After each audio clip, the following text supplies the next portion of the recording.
Are you ready to unlock your full potential and maximize your productivity?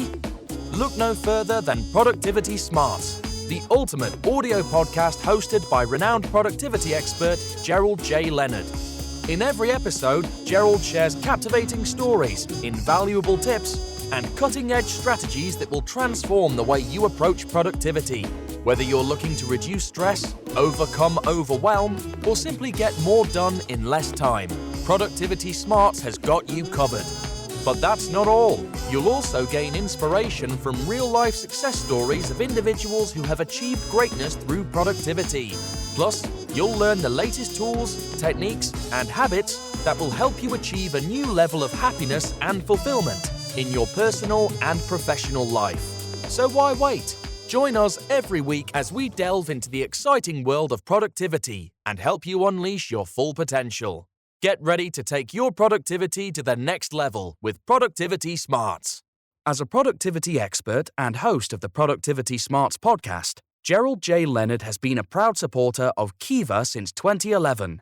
Kiva is a non-profit organization that helps entrepreneurs in third-world countries access the capital they need to start or grow their businesses. By making a small loan through Kiva, you can help these entrepreneurs achieve their dreams, support their families, and contribute to their local economies. And with a repayment rate of over 96%, your loan can be relent to another entrepreneur once it's repaid, creating a ripple effect of positive change. So if you're looking for a meaningful way to make a difference in the world, consider making a loan through Kiva. With loans as small as $25, anyone can be a microlender and help change lives. Visit kiva.org to learn more and start lending today. Well, today I'm speaking to Chris Livezey. He is a living testament to the power of transformation. Despite significant challenges in his adolescence, he defied the odds and emerged as a remarkable success story.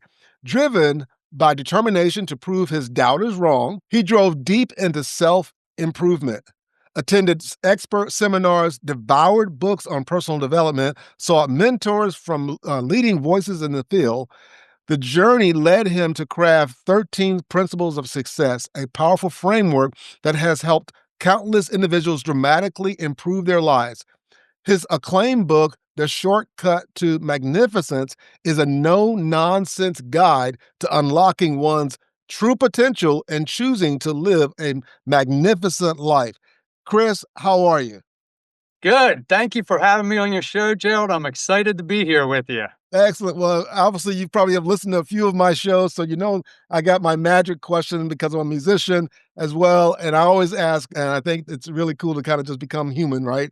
What's your favorite style of music? So I did listen to your show, and I'm like, man, that's a tough question for me because I'm always like, it depends on the mood. And I'm Okay. from Philadelphia originally, moved to Florida about a year and a half ago. So Okay. culture-wise, Philadelphia has a lot of music to offer. Oh, yeah. Oh, yeah. So I can listen to anything from old school hop prior to like 2005 Yeah. to certain techno music, or I like country, I like classical rock, and sometimes when I'm working at my desk, I'll listen to classical music, Beethoven, Mozart. So Yeah. it really depends on the mood that I'm in. But Yeah, I I always mean, have a rule that I tell people. My rule is from 8 a.m. to 8 p.m. I don't listen to music. I only listen to podcasts, seminars, anything that I can learn from. And then after 8 p.m., then I'll turn the music on. Gotcha. That's awesome. You know, the Philadelphia area is a eclectic area of just classical music. And you got one of the best symphonies up there. You got opera, you have jazz, you have bluegrass, you have country. You have so many different types of music. And so I totally get that from being in the Philadelphia area. I work with some folks up there, and it's an amazing city. In fact, I have to go up there later this year. But Nice. so let me ask you this question. You know, and we're going to jump into this, and you talk about it. You take us through this amazing story at the beginning in your book about your adolescence and the kind of kid you were and the things that you went through and the experiences that turned your life around.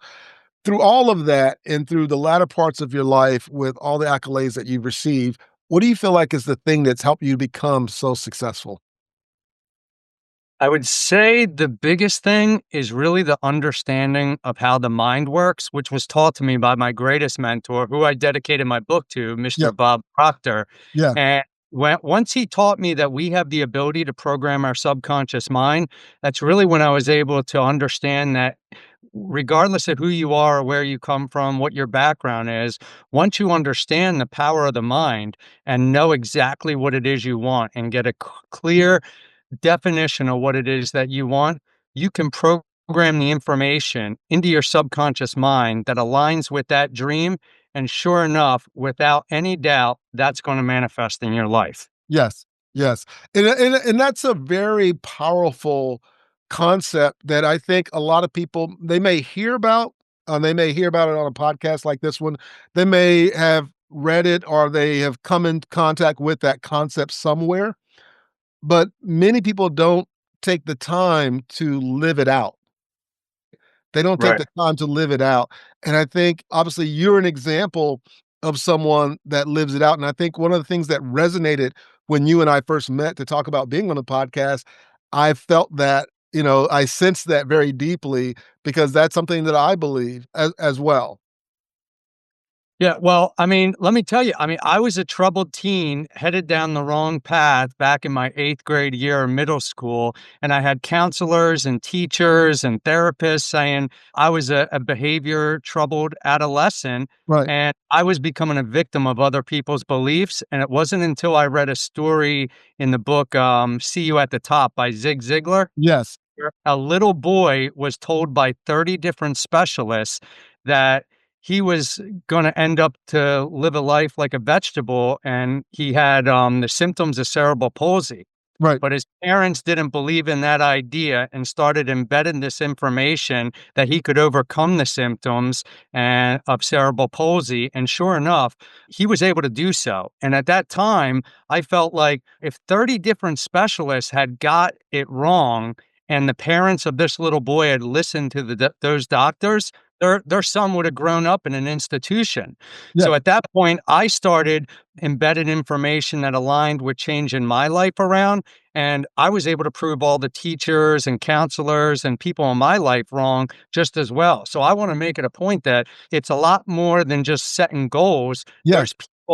There's people out there that have healed themselves from terminal illness, from sickness, from disease, from being told they were going to become paralyzed and have walked out of the hospital. One of my mentors, Dr. Joe Dispenza, goes Yeah. in depth a lot in the health field of helping people cure themselves from disease for the same principles that I talk about in my book on how to set goals and use your mind and embed that information that aligns with your dream into your subconscious mind. So this isn't any type of wishful thinking or hopeful thinking. Once you understand it, it's an actual fact. You will Right. change your life, I guarantee it. Exactly. Here's a thing that I think is really powerful about this, and I'll say I'm gonna get a little spiritual on you here, and here's my honest belief, right? Is that the thing that we've discovered, because I actually went through that process in 2018, I had a major bout with vertigo, lost the ability to walk.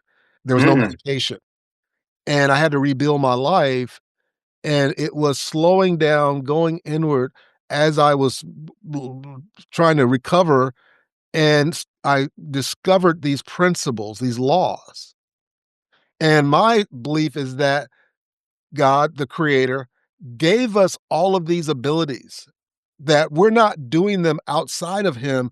We're doing those things. We're able to do those things because of him, because we've actually been created to be magnificent human beings. Even though even the good book says, hey, we are fearfully and wonderfully made.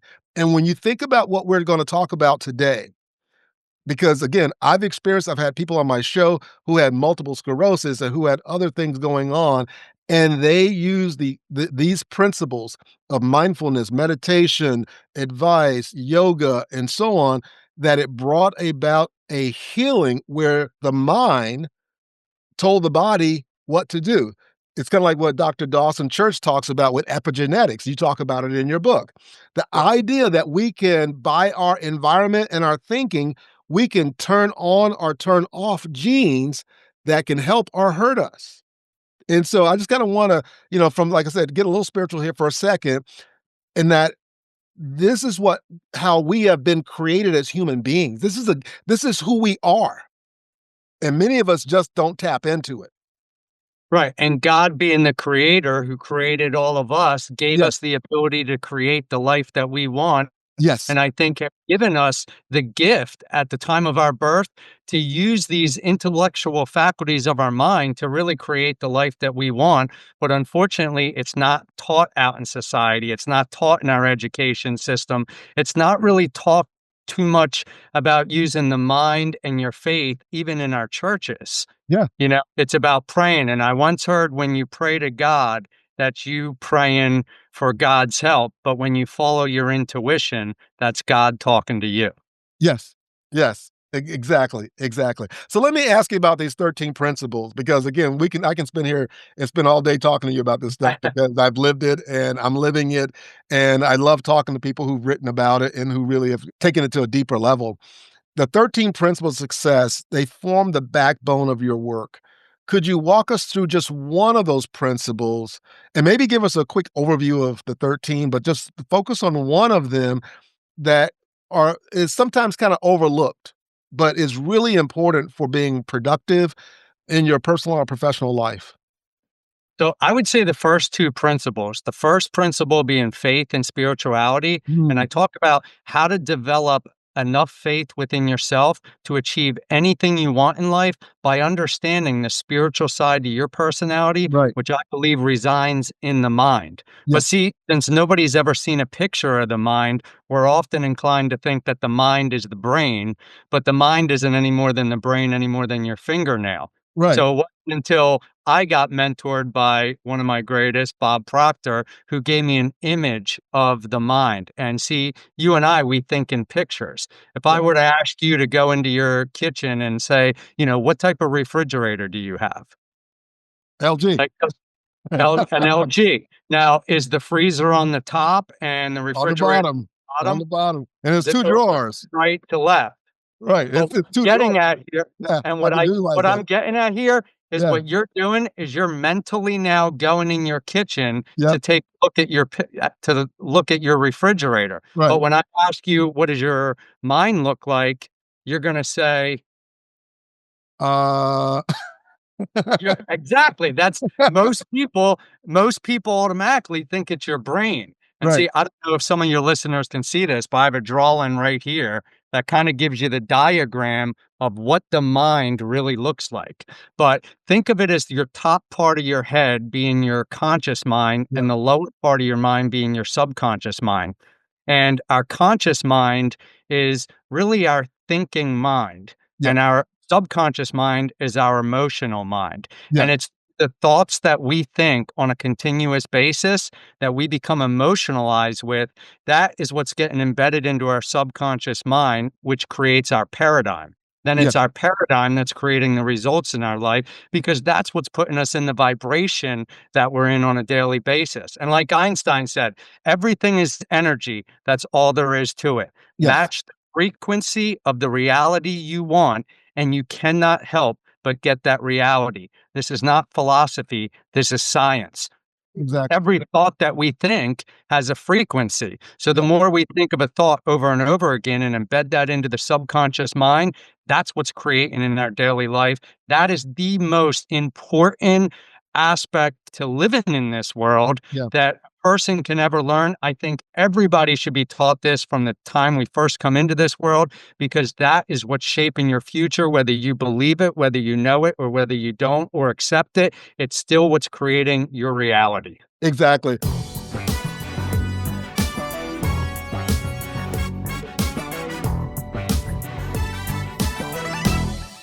It's really the non-conscious or subconscious mind is actually the one really driving the ship, right? And the conscious mind is just aware of a small part of it. One of my mentors, Dr. Paul Shealy, who's done a PhD in whole brain learning and so on, he talks about this model. I'm going to give you a picture as well. And that is, if you put your feet together and draw a circle around your feet, that's the size of your conscious mind. Now, if you put a dot in the middle of your feet and go out 11 miles, and then draw a circle 11 miles all the way around you, that's the size of your subconscious and your non-conscious mind. So Mm. which database is actually in control? It's really the non-conscious and the subconscious mind that's in control. But the power that we have is, as you're going to talk about a little bit here, is we can then use that smaller mind, the conscious mind of what we can actually see and think. We can use that in a certain way to begin to reprogram that huge subconscious mind so that everything that's going on there is leading us to the life that we want and not the life that we don't want. Because if we leave it up to chance, and we all visualize, we call it worry. Yeah. We all And when you watch the late night news, a lot of people start worrying. And that's exactly. the information that's going into the subconscious mind. Exactly, exactly. And so, but yet now we can use that smaller conscious mind, which we think is the big thing, and it's really the small piece. But if we learn how to use it the right way, then we can reprogram. So, in fact, let's talk about that. How can we use our conscious mind to reprogram this huge database of the subconscious and non conscious mind? Well, I think the most important thing about the conscious mind here is the conscious mind has the ability to accept or reject any information. So if there's an idea that you have and you originate an idea that you want to Right, start a business, okay, you have the ability to program more information that aligns with that dream into your subconscious mind. Now, as you start sharing that information with friends and family, they might not see it the way you do. right, So you actually, at that moment, have the ability to reject other people's opinions and advice that don't align with the dream that you want before you become emotionally attached to it. So the conscious mind can accept or reject anything that doesn't align with the life that you want, where the right. subconscious mind cannot, cannot, and cannot differentiate between what's real or what's imaginary and Mm, doesn't know the difference between a penny or $1 million. So right, the subconscious mind will accept anything that you put into it. right, Think of it this way. If there's a patient that has arthritis and in their hand and they're complaining for days like, I got this really bad arthritis. So they go to see a doctor and the doctor says, "Oh man, it's your lucky day. I'm glad you came in to see me because we got this new pill that just came out that's going to cure your arthritis within 72 hours." And the patient gets all excited about it, doesn't have any reason to question the doctor's opinion and what the doctor is telling the patient, instantly accepts this new drug. The doctor gives him a pill. 72 hours later, the patient calls the doctor and says, "Hey, doc, that was the most amazing drug I've ever received. It cured my arthritis." The doctor turns and laughs and says, "I only gave you a sugar cube." And see, how that worked is the patient thought yeah, he was getting a new and improved drug that cures arthritis. He embedded that information right into the subconscious mind. And as that new belief went into the subconscious mind, it couldn't differentiate between what's real, what's imaginary. So the mind went to work on the body and healed the body. And that is the power of the subconscious mind and our ability with the conscious to accept or reject anything that doesn't align with what we don't want exactly. to achieve in life. Exactly. And it's so important to just get what you just said there, right? It's like he gave him a placebo because he is the placebo. Dr. Joe Dispenza wrote a book called You Are the Placebo, right? Yeah. And the whole idea is that most of pretty much all drugs, all they do is kickstart the chemicals that you already have going on in your head, right? I Yep. mean, most of these chemicals that they give us, they just kind of kickstart what we need and what we already have. So it's not like we don't have it. We just need that outside stimulus to start it. But if we can put ourselves in that state, we can actually turn on those chemicals, turn on those genes to heal ourselves. And again, I have, besides my own story, I have tons of other stories where without medication, something that would have been a debilitating or crippling ailment or disability that we were given or that we found a place that we found ourselves, we're able to recover and fully transform and change the cellular components of our brains, our bodies, the way they work, simply because we believe that it's possible.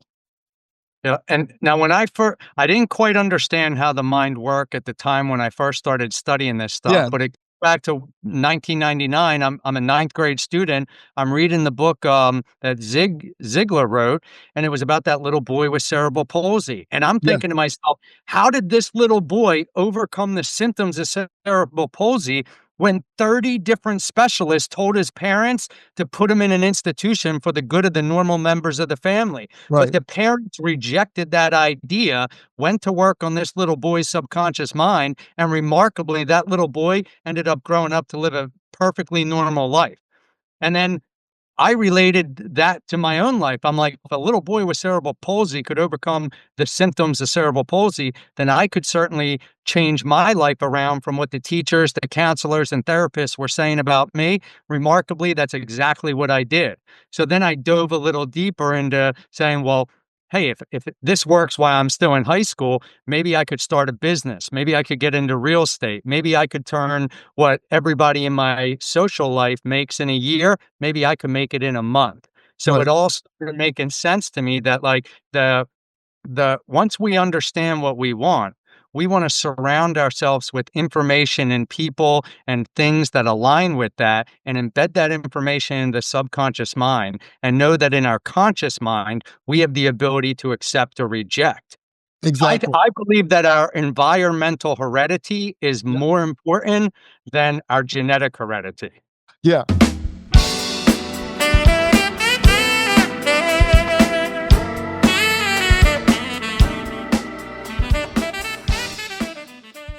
It really is the environment because genetically you can have all of the different things that are in your family line, but if you put yourself in a place that's genetically or environmentally different than how your parents were raised, right? You're eating different foods or you're reading books. They didn't go to college and you go to college and you surround yourselves with people who are like that.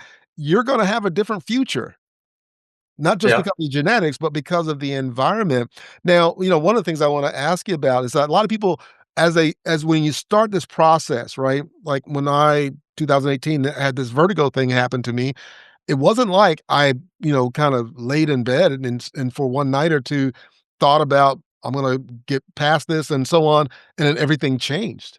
It didn't happen like that. It happened by constantly keeping that goal in mind, and for me, over time, I began to do yoga and some other things and prayer, which I was already doing. But then I started writing out my affirmation and I wrote out what I want my life to be like and what it to look like. And I did it every day. Right? I would do it listening to theta wave music, and I would literally just write, and I would sit and close my eyes, and I would see myself living the life that I wanted to live, even though physically and neurologically, I had this vestibular imbalance thing that basically constrained me. I wouldn't call it a disability. I call it constrained me that I couldn't do everything that I wanted to do. But But over you didn't time see yourself like that. You exactly. rose above and saw yourself in a different way, and that's the most I think it's the most valuable lesson a person can be given in life, Yeah. and that is really the gift that our creator had given us. So Yes. the ability to think and create that life and heal ourselves. It all Yeah. makes sense even in religious and when you think about this, I mean, and it's all through the programming of that's the most important part to really program in the subconscious mind is to tune out anything that doesn't align Right. with the results that you really want. So let me ask you, as you went through, because I read your book on this, but I want you to share the story. There was one interaction that you had with someone in an institution that he challenged you and you stood up to him, and then you made a decision that I'm moving forward and I'm going to find the right people around me. Talk a little bit about that.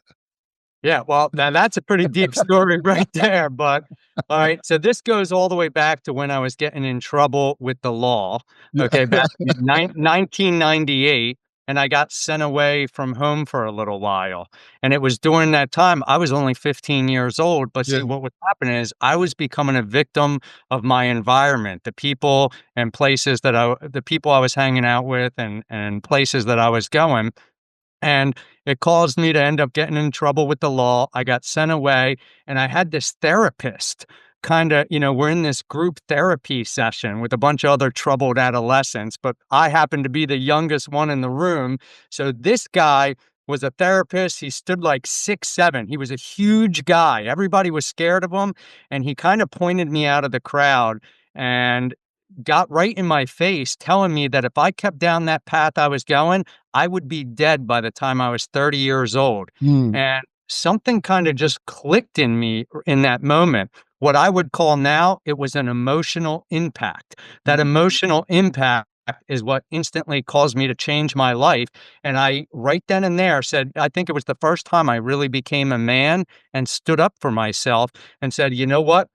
I'm going to change my life. I'm not going to end up a victim of this guy's belief about me, and I'm going to prove him wrong. And that was the starting point that really led me on the more righteous path, even before I got the book by Zig Ziglar. And to this day, I owe that guy, my life, because he changed my life around by giving me some hard love, though. I mean, he got right in my face screaming at me, but I think at that moment of time, it's what I needed, and I was only 15 years old, completely changed my life. Yeah, it woke you up, and like you said, it was an emotional impact, and sometimes, when we go through something, we can intellectually understand it, but until we get it in our gut, we get that emotional punch from it, right? And we feel what that other person is trying to help us understand.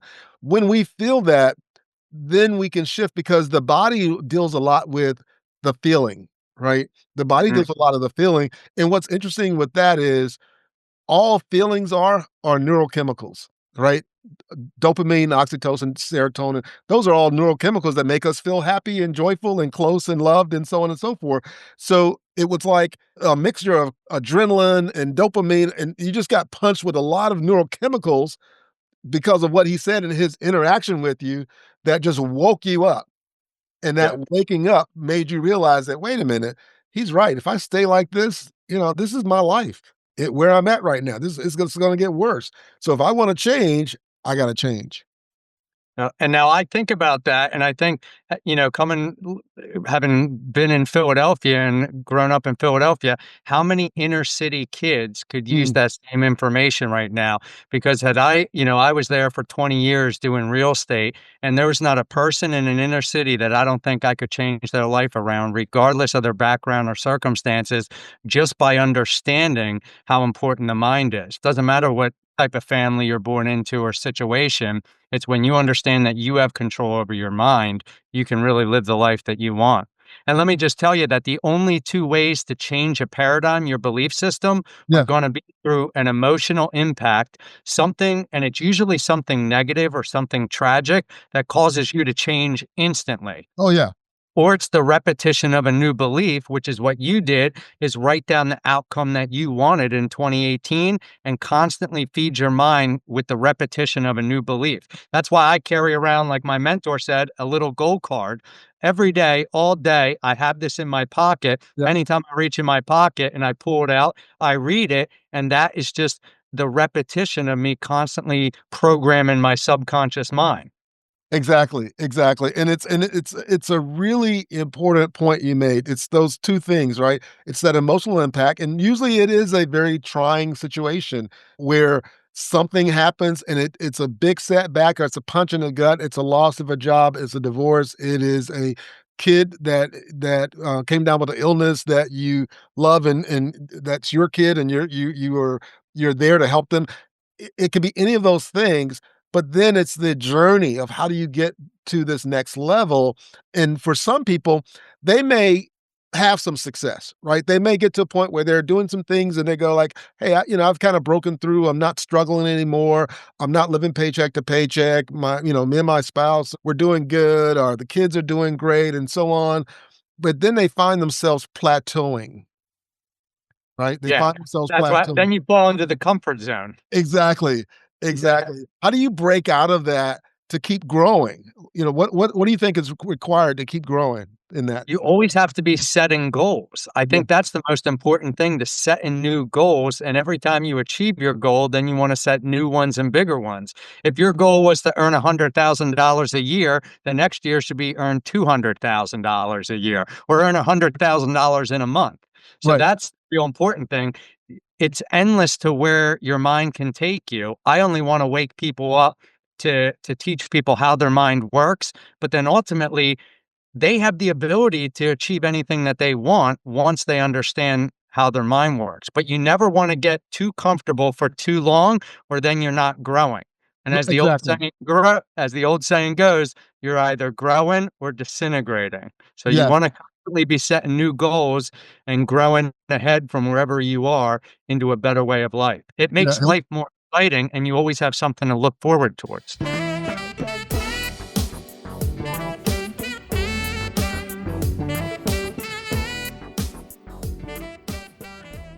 And what I've noticed is that for people that I've been around who really understand that principle and they keep growing, they get to a point where they have learned to manifest or bring into realization so much. It's kind of like the overflowing river that their goal is, okay, as I'm growing, how can I give back or how can I support or how can I help?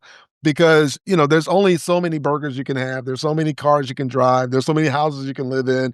But if you're constantly growing and developing, then the natural outflow of that is, okay, I have way more than I need. I have way more than I could ever spend. I have way more than I could, and so on and so forth. How can I help? How can I be of service or help others? Do you ever find that for yourself?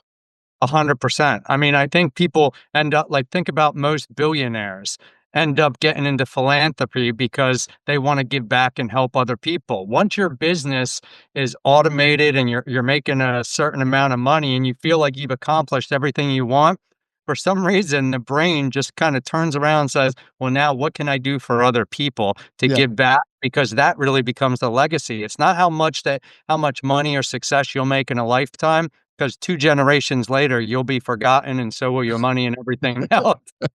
But the exactly. lives that you changed while you were here, now that will go on and be your legacy, and I think that's the most rewarding feeling. For me, it's always been when I saw a lot of success in real estate and I'm flipping houses and I can make $100,000 check, that's exciting. But when I get on stage and I give a speech or I'm coaching somebody and they come up and tell me, "Wow, Chris, what you just said really changed my life," or Yeah, 30 days later, they come back to me and said, "That speech or your book completely changed the course of my life." There's no greater reward than that. Then I feel like exactly. I'm kind of in harmony with all nature's laws. I'm doing what I want to do, helping other people, and it's really the most remarkable feeling a person can have. Exactly, exactly. Let me ask you a couple more questions before we land the plane here. And I have to bring this up because we're living in a very challenging time, not just because of politics or anything like between AI, between globalization, between, at this time that we're talking, the government being shut down, just all the turmoil that's going on. There are thousands of people losing their jobs, right? Yeah. There are certain benefits that people need to kind of make it to the next week that are being cut. There are just all of these challenges, and you can imagine the visualization that's going on. It's not creativity right now, right? It's more about worry and struggle and anxiety and stress and strife and so on. What would be your advice to someone listening that they may be just got a pink slip or they just might have been told, "Hey, the service you're gonna get, that's no longer coming. You gotta figure something else out." I know we've both been in situations in our lives where the floor got pulled out from underneath us, the rug got pulled out, and you're just like, "Okay, how am I gonna move forward now?" Right? What am I gonna do now? Yeah. W what would be your advice? And I even think in the next couple of days with the government shutdown, there's like 30,000 people tomorrow that are going to be off food stamps, that are not going to have food. Like I was watching, I'm thinking, man, and that is the exact problem I have with the media too. The first thing is I want to wake people up so they don't have to be reliant on the government or anyone else to create their wealth. Right. But I would and this is always gonna be the hardest battle that a person's ever gonna go through in life, is the battle in your own mind, and when you're going through a situation, whether it's poverty or people doubting you, loss of a loved one, loss of a job, and especially no finances. I've Mm. actually said it might be harder to not have finances than have bad health, because Yeah, at least you have bad health and have money, you can take care of yourself. But if you don't have money, that financial stress can lead to to health that issues.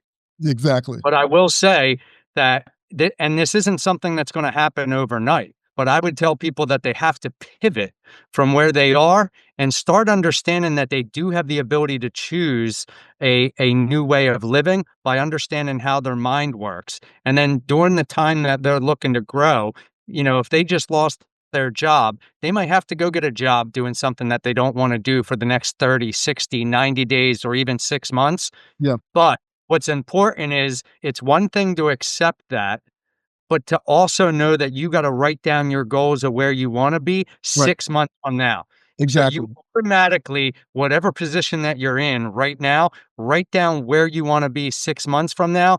Then you do what you have to do to get there. And if your 8 hours is spent at a job you don't like, working around people you don't like, not making enough money as you really would like to make, keep that on your little goal card Yes. that in 6 months, you're gonna be somewhere else. This way, you're always striving to get ahead. Because the bad thing is when these things happen and we lose a job, all of a sudden, we start self-sabotaging ourselves. "Oh, Right. I'm not good enough. Oh, nobody wants me. Oh, this is gonna happen." And we start thinking more and more negative thoughts, and Yep. those negative thoughts have frequencies, and those frequencies are what's getting sent out to the universe.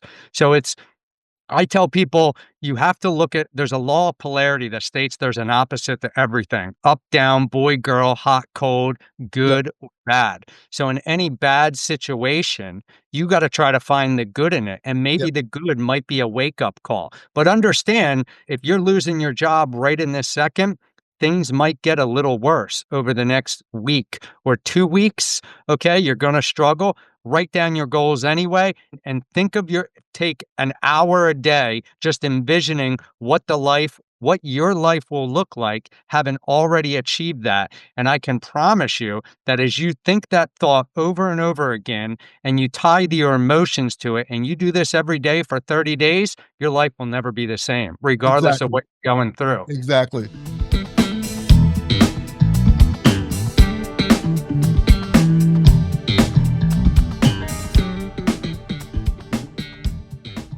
And you know what was interesting as you were talking, I was thinking about the time that I was going through something similar to that. It wasn't a loss of a job, but it was a loss of a lot of other things in my life.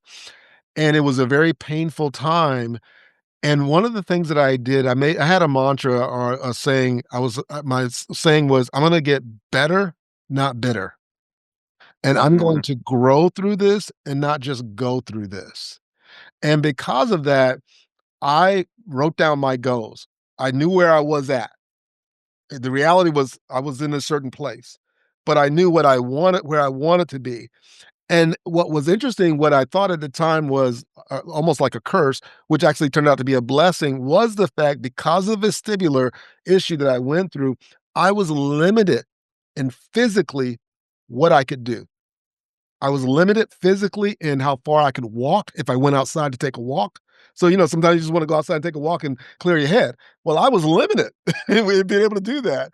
And I was limited in certain things. And so it forced me to go, okay, I can't go walking like I used to and thinking, I can't do this. But what I can do is I can visualize.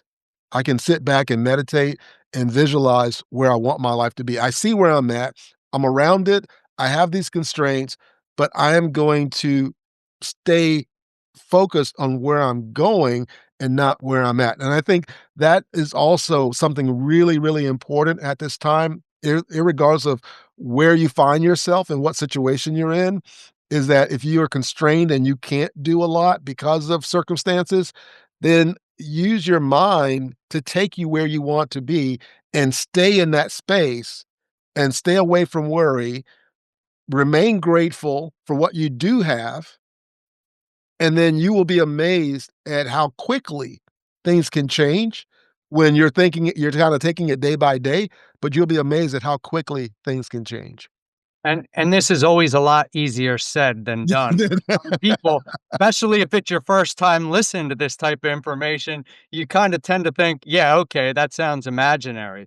But the reason that works and why you didn't actually physically have to go out and take a walk is because visualization, you can close your eyes, your subconscious mind doesn't know the difference between what's real or imaginary. Right. So as you close your eyes and think of yourself walking in a park, even though physically you couldn't, your mind actually doesn't know the difference once your eyes is closed. It will actually treat yourself as if you are walking in the park if you just close your eyes and do that on a continuous basis. Yeah. And based on scientific research, and this is what's so cool about this, based on scientific research, if you're in that situation and you are visualizing yourself walking around and living the life that you want to live and you bring in those emotions, the mind talks to the brain to start releasing all of the neurochemicals, to start activating the body, to start turning on the genes, turning off the bad ones, turning on the good ones, so that over time, you will find yourself walking in those places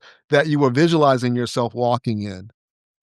Exactly. It's just like when you first were a kid and tried to learn how to ride a bike and kept falling off and hurting yourself. After doing it through the repetition, it eventually comes easier and easier. This is the same thing how the mind works. It's understanding the mind and realizing that we do have the ability to program based on the thought and an emotion through the repetition of that over and over again. And that thought is going to create the reality in our life. Well, Chris, this has been an amazing conversation. Like I said, I could probably keep on here and talking with you for another hour or two.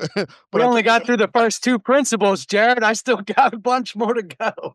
Well, this is why they're going to go and get your book, because, again, you want to get the book, The Shortcut to Magnificent. It is an amazing story. The principles are amazing, and the examples that you have laid out and the things that you're teaching and the science that you're sharing are really amazing and really align with the truth of how we're created and how our brains work, because you're speaking not as a travel agent of, hey, here's what it's like if you go there. Have you ever been? No, not really, but I've heard it's nice.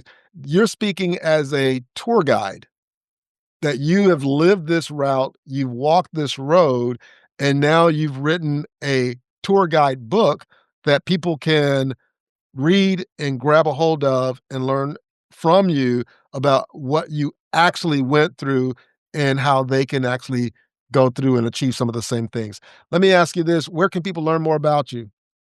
They can go right to my website at chrislivezey.com. That is ChrisLivezey.com.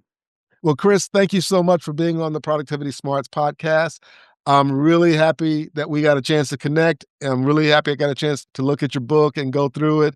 And all the best. And I'll let you know. It's been a pleasure. Yeah, Thanks. this has been really, really good. Yeah. If you're enjoying the content and finding it valuable, we would appreciate it if you could take a moment and leave us a review. Your feedback is important to us and helps us reach a wider audience. If you leave us a 5-star review, it would mean the world to us. Not only does it help us improve the podcast, but it also helps us attract more sponsors and grow our community. Thank you again for your support and for listening to the Productivity Smarts podcast. Thank you for tuning in to Productivity Smarts, where we help you achieve your goals and live your best life. We hope you've gained valuable insights and actionable strategies to boost your productivity and increase your happiness and fulfillment. Remember to apply what you've learned and keep striving towards your goals. And if you haven't already, be sure to subscribe to our podcast for more inspiring episodes and expert advice from our host, Gerald J. Leonard. Until next time, keep pushing forward and unleashing your productivity smarts.